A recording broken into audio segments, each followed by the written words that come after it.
Where were you and what were you doing during that time? Yes. During that time.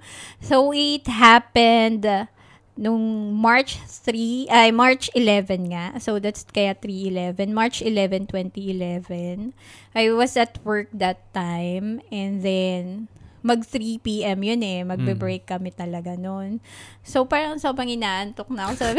Sabi ko, gusto ko na ma-stop tong machine na to kasi sinisipa ko na talaga yung machine. Kasi gusto mag-stop to kasi parang I was working sa parang factory. Okay.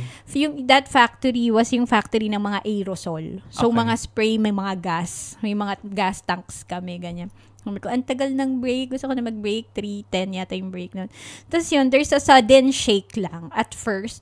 Sobrang, lang siya. Mild. Yung the usual quake. Kasi dito naman sa Japan, sanay naman tayo Yung sa mga... mild kasi parang lang. Like parang, intensity like 4, Oo. 3, ganyan lang. Tapos, sobrang mild lang talaga. Sabi ko, another quake lang talaga to. Yes. Pero it didn't stop.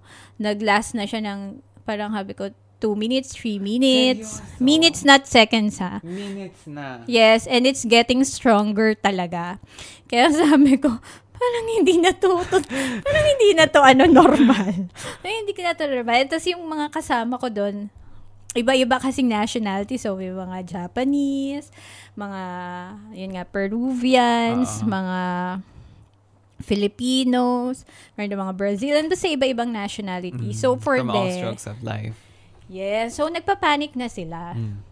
Tapos nakikita ko nagfa-flicker na yung mga lights sa taas. Oh my God. So sabi ko siya mawawala na yata ng electricity. Pero kalmado ka pa. Kalmado ko kasi katabi ko yung supervisor para yung shine. Okay. Katabi ko siya na Japanese. So, daijoubu. Okay lang daw. Anong mala? Tapos nakikita ko, tinitingnan ko na saan ako mag-e-exit.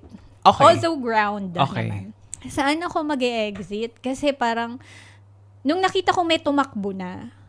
Pero kasi ako, hanggat hindi niya sinasabi na run, diba? Kasi Japanese siya, sabi ko, alam niya yun. Tsaka supervisor siya. Hindi ko naman siya pwedeng unahan. Goodbye.